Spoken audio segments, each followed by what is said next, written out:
dalam rahmat pengampunannya, kita boleh yakin bahwa kita akan melanjutkan jalan hidup kita di dalam tuntunan firman-Nya.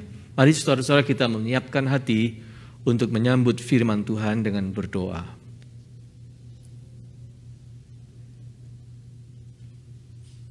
Tuhan Yesus, Engkau mengenal kami sempurna sebagaimana adanya. Tiada yang tersembunyi di mata-Mu. Kami semua terbuka.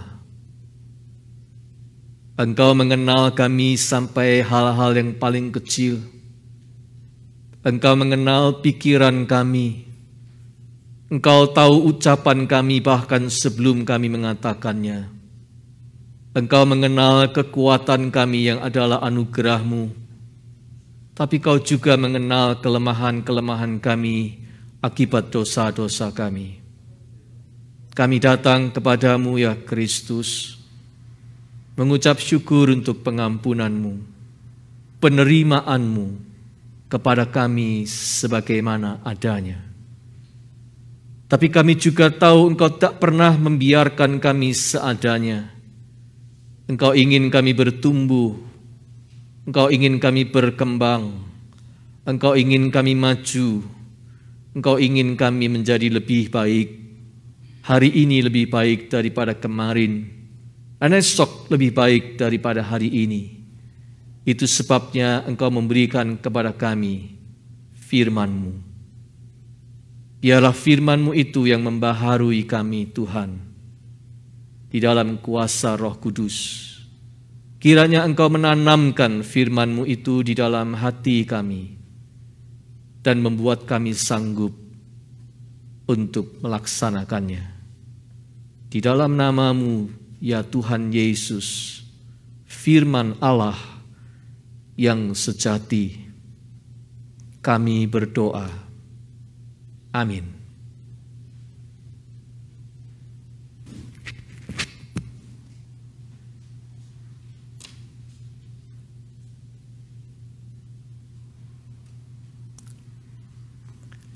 Jemaat yang dikasihi Kristus, Injil Lukas pasal 14 ayat 25 sampai 33 menjadi bacaan kita hari ini. Saya undang jemaat untuk bangkit berdiri.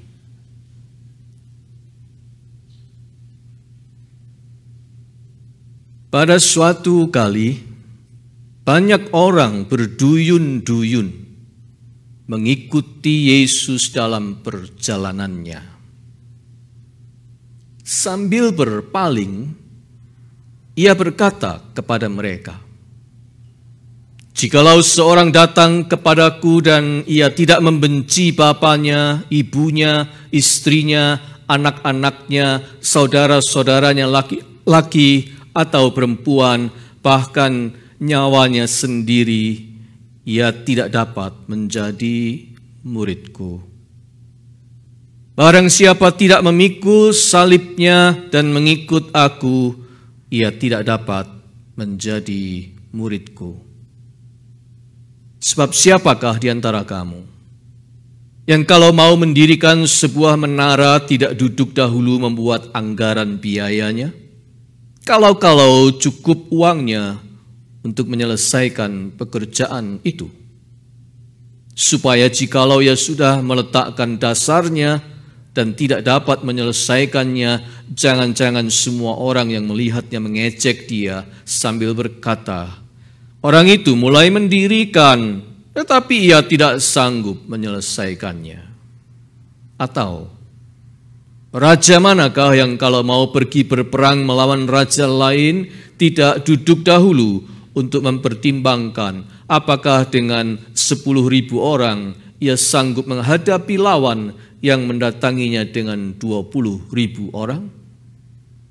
Jikalau tidak, ia akan mengirimkan utusan selama musuh itu masih jauh untuk menanyakan syarat-syarat perdamaian.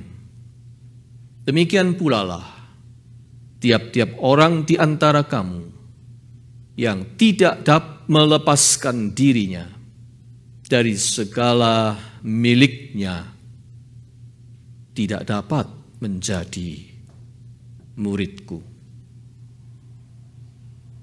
Demikianlah pembacaan Alkitab firman Allah. Berbahagialah kita yang mendengar firman-Nya dan memeliharanya. Haleluya.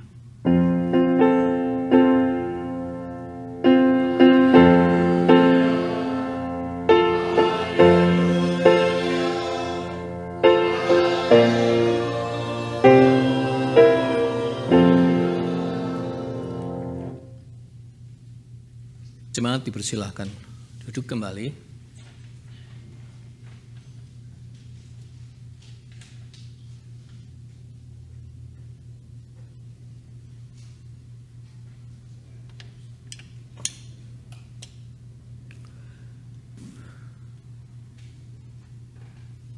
Saudara sekalian, kita masih dalam rangkaian tema hatimu hartamu, hartamu hatimu. Kali ini kita akan memasuki tema yang berikut, yaitu meretas harap, melepas milik. Saudara sekalian, jika kita pikirkan hidup ini sebenarnya deretan dari keputusan demi keputusan yang kita buat setiap saat, setiap hari. Setiap hari kita membuat keputusan demi keputusan. Waktu wake up alarm berbunyi, kita memutuskan untuk langsung bangun atau memeluk bantal lagi 5 more minutes. Kita memutuskan. Begitu bangun, berdoa, atau buru-buru pegang cellphone, kita memutuskan. Mandi pagi atau tunggu saja nanti sore pulang baru mandi, kita memutuskan. Mau sarapan apa hari itu, mau pakai baju yang mana dan warna apa, kita memutuskan. Waktu berkendara kita memilih lewat jalur mana, kita memutuskan. Ada telepon mana, message yang mana yang kita mau respons lebih dulu, kita juga memutuskan. Dan seterusnya. Mulai dari keputusan-keputusan kecil, sepele, sampai dengan keputusan-keputusan penting dan besar. Kita buat keputusan setiap hari.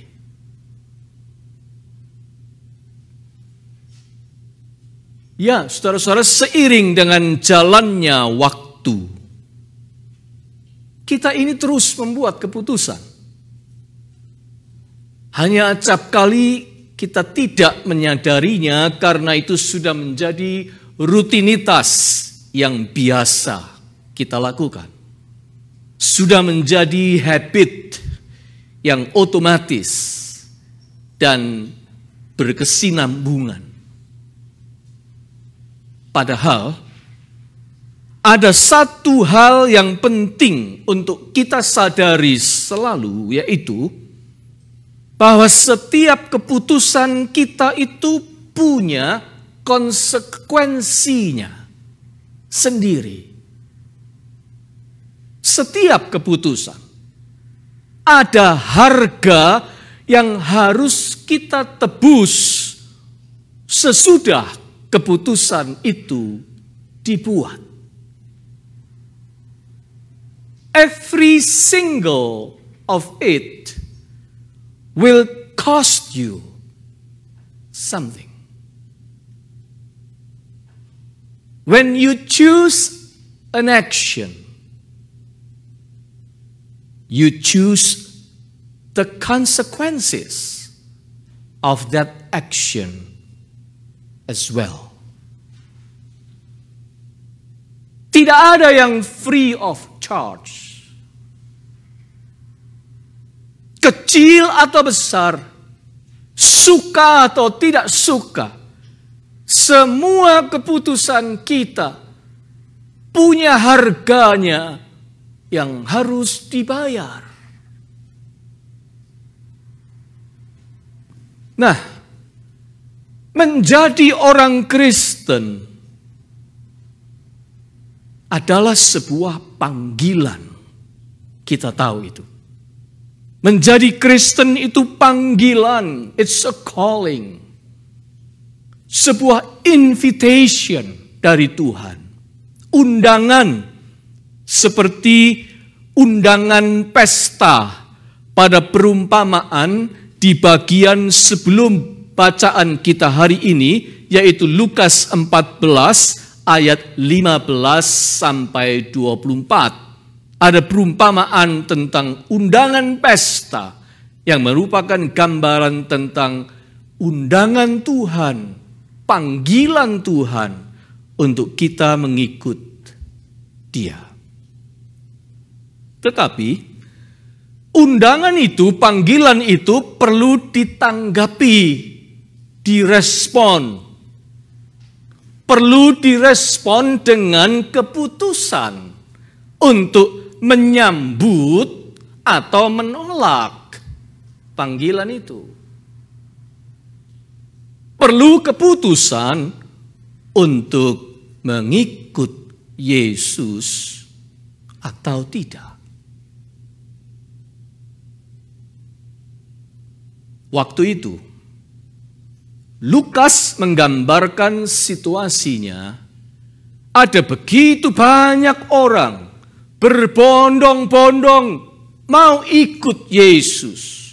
Ayat 25. Pada suatu kali banyak orang berduyun-duyun mengikuti Yesus dalam perjalanannya. Oh, kalau itu kita pasti senang diikuti oleh banyak orang, apalagi di zaman media sosial seperti sekarang ini. Siapa yang tidak suka menjadi terkenal? Semua maunya punya great numbers of followers.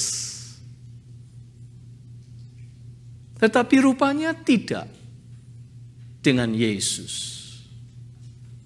Mengapa? Ketika orang banyak berduyun-duyun ikut Dia, ya justru berpaling dan mengatakan sesuatu yang keras dan pedas yang bisa membuat orang nggak jadi ikut. Mengapa Yesus begitu? Sebab Dia tahu banyak orang mau ikut Dia, tetapi enggan membayar harganya. Cuma mau ikut saja, tetapi tidak mau memikul konsekuensinya. Tidak mau menebus ongkosnya. Oleh karena itu, saudara-saudara, dengan nada keras, dengan gaya bahasa exaggeration, hyperbolic, Yesus berpaling dan mengucapkan kalimat-kalimat yang berat untuk dicerna oleh siapa saja. Meskipun kita boleh yakin tujuan dari ucapan itu baik. Baik bagi pendengar zaman dulu maupun baik juga bagi pendengar zaman sekarang kita ini. Sebab melalui ucapan keras itu, Yesus sedang mengingatkan bahwa keputusan kita itu ada harganya. Keputusan untuk mengikut Yesus itu ada harganya, dan sebaiknya sejak di permulaan kita sudah tahu apa harganya itu yang kita harus tanggung selanjutnya sehingga kita bisa konsisten dengan keputusan itu. Sama seperti cerita yang Yesus kisahkan dalam 2 perumpamaan sederhana di ayat 28 sampai 32. Sebelum membangun menara, seseorang sudah harus membuat kalkulasi. Berapa biayanya sampai menara bangunan itu benar-benar bisa jadi? Berapa ongkosnya? Dia harus menghitung. Atau sebelum memutuskan untuk maju berperang, seorang raja harus menghitung seberapa kekuatan pasukannya untuk bisa menaklukkan kekuatan batalion musuh. Semua itu ada harganya. Dan harga itu sebaiknya diketahui, disadari di depan. Supaya tidak menjadi konyol di belakang nanti. Kita semua begitu kalau membeli sesuatu kan. Kita mau tahu lebih dulu harganya berapa. Tidak beli dulu, lalu kemudian waktu diberitahu harganya, baru kita kaget. Tidak. Nah, sekarang pertanyaannya adalah, apakah harganya menjadi murid Yesus? What is the cost of being the disciples of Jesus Christ? The cost of discipleship, itulah yang menjadi topik dalam bacaan kita hari ini. Dan jawabannya sebenarnya tidak banyak. Harga mengikut Yesus itu cuma satu. Harga menjadi murid Yesus itu ya cuma itu. Satu. Tetapi dampaknya sungguh menentukan. Apa itu? Mari saya jelaskan melalui cerita ini.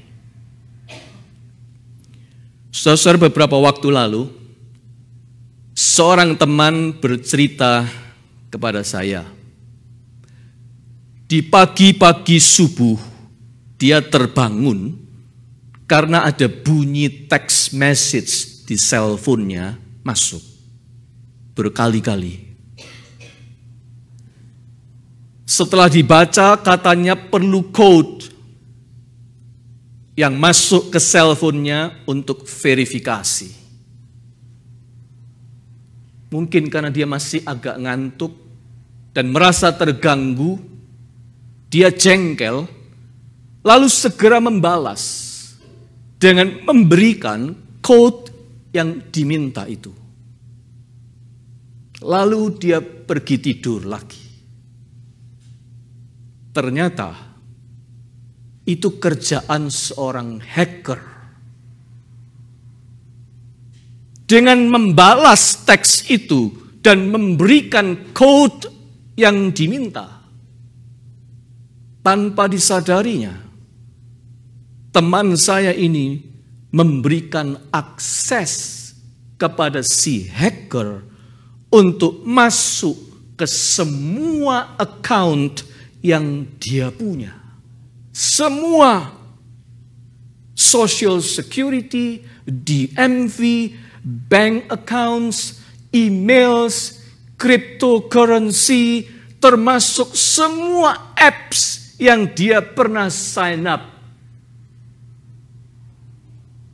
Akibatnya, seminggu penuh dia sibuk mengurusi mess up ini.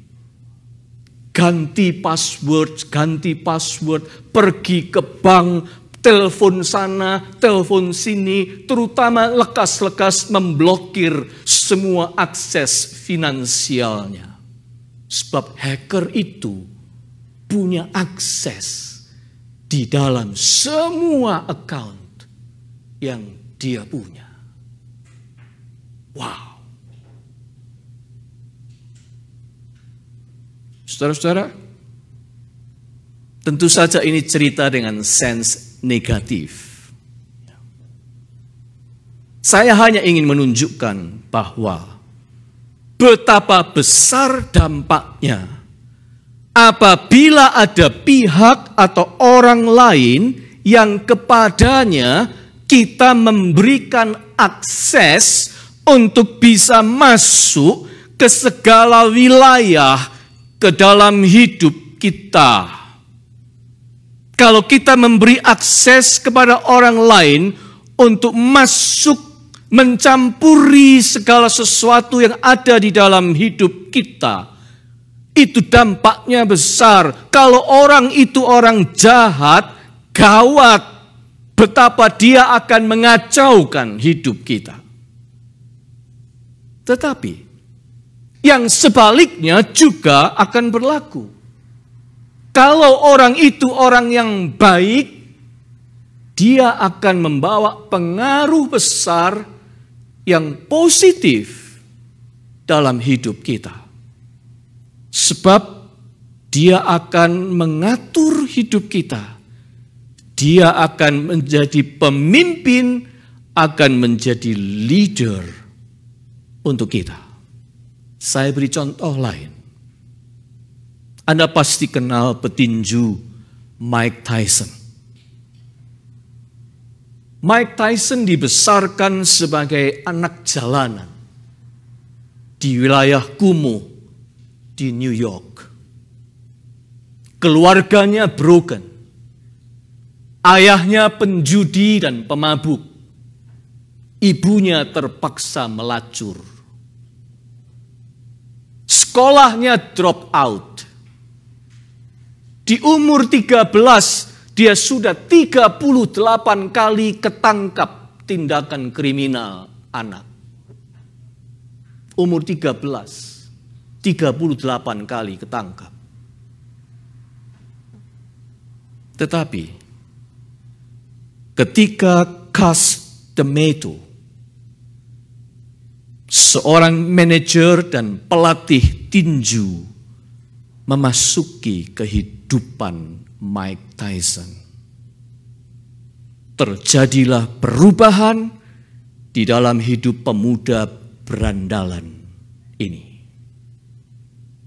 Cus D'Amato mendapatkan akses untuk mengatur hidup Tyson layaknya orang tuanya sendiri.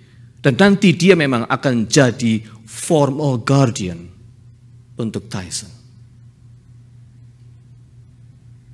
Sejak itu bahkan jadwal tidurnya Tyson, makanannya apa, jam-jam latihannya berapa lama, dan juga penggunaan waktu senggangnya, pokoknya nyaris di seluruh aspek hidupnya, Cus D'Amato punya akses untuk mengatur dia.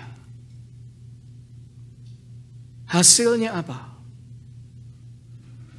Jadilah dia petinju amatir dan kemudian profesional sampai akhirnya meraih juara dunia kelas berat dunia termuda pada tahun 1986 di usia yang masih 20 tahun.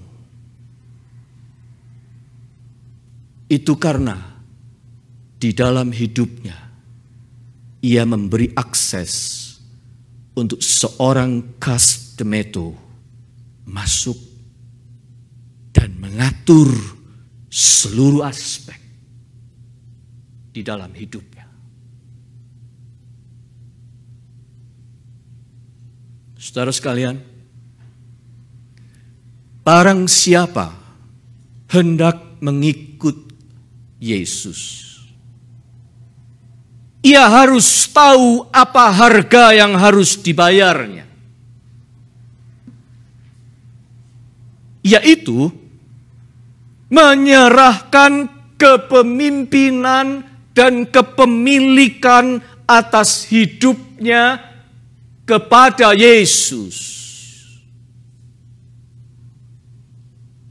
Memberi akses kepada Yesus untuk masuk dalam seluruh aspek hidupnya. Aspek kehidupan pribadi, privat, aspek kehidupan publiknya, aspek rohaninya, aspek jasmaninya, aspek emosional, aspek intelektual, aspek seksual, aspek sosial, dan aspek finansialnya. Semua aspek, baik ketika ia sehat maupun waktu ia sakit, di dalam duka maupun waktu suka, di dalam masa kelimpahan atau ketika masa prihatin. Pokoknya di semua aspek kehidupannya, dia memberikan akses kepada Yesus untuk masuk dan menjadi Tuhan yang punya keleluasaan dan kekuasaan untuk mengatur hidupnya. Itulah harganya menjadi murid Yesus.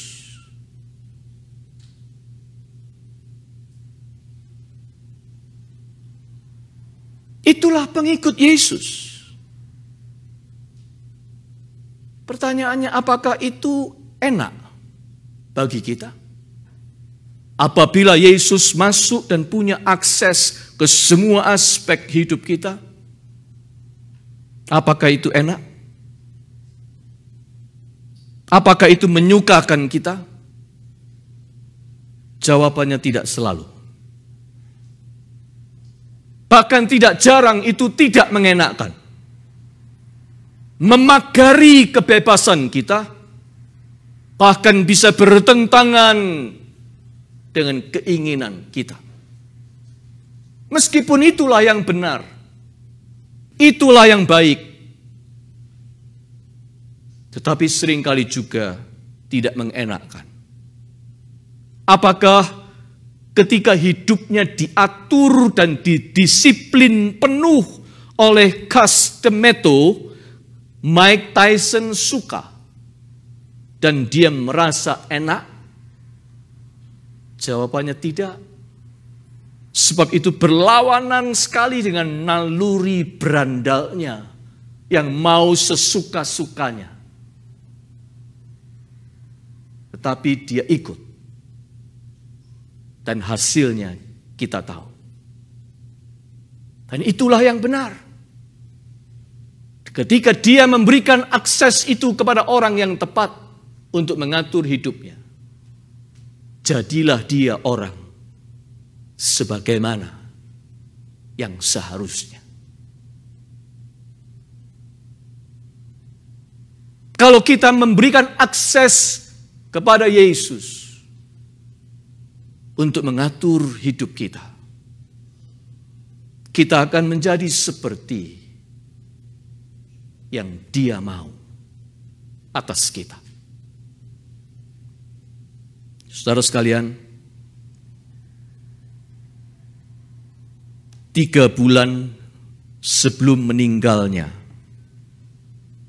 pendeta GKI yang ternama Pendeta Eka Dharma Putra menulis surat terbuka di koran Suara Pembaruan 12 Maret 2005. Dalam masa 21 tahun jatuh bangunnya melawan penyakit yang dideritanya, Pendeta Eka menulis begini: saya disadarkan betapa Tuhan yang saya ikuti itu tak selalu menyenangkan, tetapi tak pernah ia mengecewakan.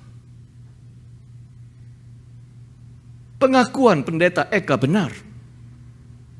Mengikut Yesus itu tak pernah mengecewakan. Karena janjinya dan jaminan yang diberikan pada kita itu pasti. Tetapi mengikut Yesus itu tak selalu menyenangkan. Itu adalah saatnya ketika kita harus memikul salib. Ayat 27. Tetapi Pendeta Eka kemudian menegaskan lagi kepada semua bahwa yang terpenting adalah dalam segala keadaan kita menyatakan penyerahan diri kepadanya, seraya mempersilakan tangannya bertindak dan kehendaknya berlaku dengan leluasa dalam hidup kita. 3 bulan kemudian, beliau menutup mata, menghadap Tuhan yang diikutinya dengan setia. Hidup Pendeta Eka menunjukkan dia membayar harga kemuritannya, yaitu dengan merelakan Yesus punya akses leluasa untuk menyatakan kehendaknya di segala bidang aspek hidupnya. Saudara sekalian, dalam sebuah proses jual beli rumah, saat yang dinantikan oleh pembeli adalah penyerahan kunci, bukan? Kunci rumah adalah simbol kepemilikan. Begitu kunci diserahkan, pemilik rumah yang baru punya akses menuju ke semua ruangan di dalam rumah itu dan punya kekuasaan, keleluasaan untuk mengatur dan menggunakannya dengan leluasa sebab dia adalah pemilik rumah.